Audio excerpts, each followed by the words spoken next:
Meet Sir Thomas Noel Harris, Brigade-Major at the Battle of Waterloo on June the 18th, 1815. Thomas Noel Harris was first introduced to Cranfield University by a descendant of his, Ivor Helberg. Ivor wanted to know if Cranfield Forensic Institute would undertake an examination of a jacket believed by his family to have belonged to Sir Thomas in order to prove or disprove that it is the original uniform jacket worn by their ancestor at the Battle of Waterloo. I was an MSc student on the forensic programme at the time and undertook the research for my thesis. It was an exciting opportunity for me to work on a project that was important both historically and forensically.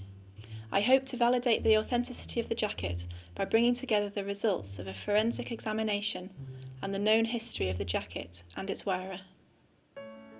Harris kept a diary, and this, together with other military history and research, gives a good insight into what happened to him at the Battle of Waterloo.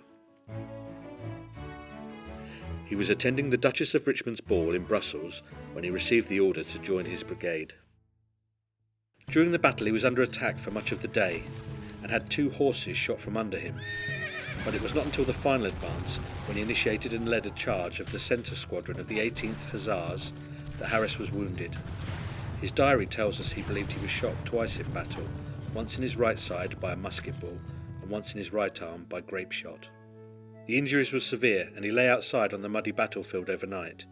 He was discovered the following morning by his cousin Clement Wallington, who had set out to search for him, and carried to the nearest dressing station at Hougoumont Farm, where his right arm was amputated immediately.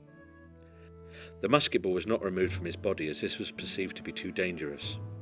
He was then transported to Brussels for a period of recuperation. Harris mistakenly noted at this time that the ball is out of my body.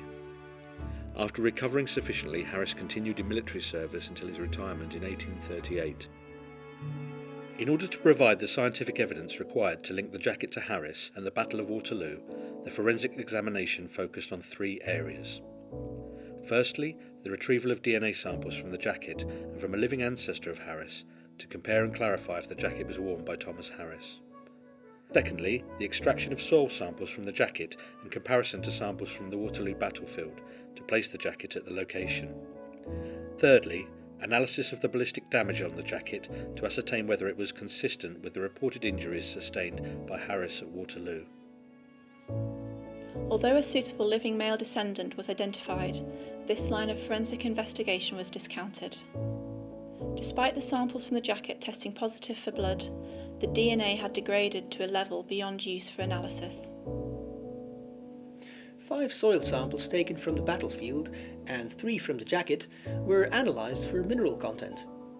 The soil results showed a very strong similarity between the sample from the front of the right cuff and a sample from the English side of the battlefield. Dr. Duncan Peary assisted with the soil analysis, and in his opinion, the soil on the jacket came from this area of the battlefield. This ties in with the account of Harris lying overnight in this section of the battlefield. It was concluded that the jacket that was examined had been present at Waterloo. 2 other significant types of damage on the jacket were also identified and examined: material cuts and bullet holes. The main area of damage is on the right sleeve, where the material has been cut from cuff to shoulder. Forensic examination of the cut's smooth edges suggested they were made by an instrument sharper than scissors, such as a knife. Further examination showed there were 2 cuts to the sleeve, one from the cuff up, met by one from the neck down. This would seem a sensible precaution against the risk of further injury, such as a cut to the neck. As research tells us, the jacket was worn by Harris when cut. It is probable that the surgeon who undertook the amputation used the same knife to cut the sleeve as was used to amputate the arm.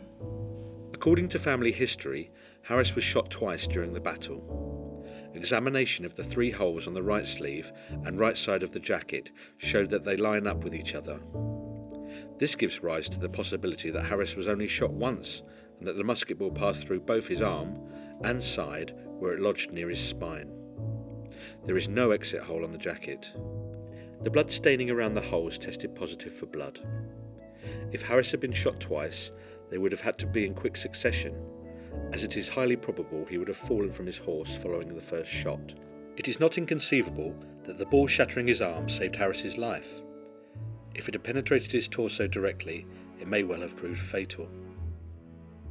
It was concluded that the jacket was almost certainly worn by Sir Thomas Noel Harris at the Battle of Waterloo, and that he was shot whilst wearing it. Although the immediate history of the jacket after leaving Hougoumont Farm is unknown, the use of forensic techniques alongside historical research has enabled the likely movements of the jacket and Harris on the last day of the Battle of Waterloo to be pieced together.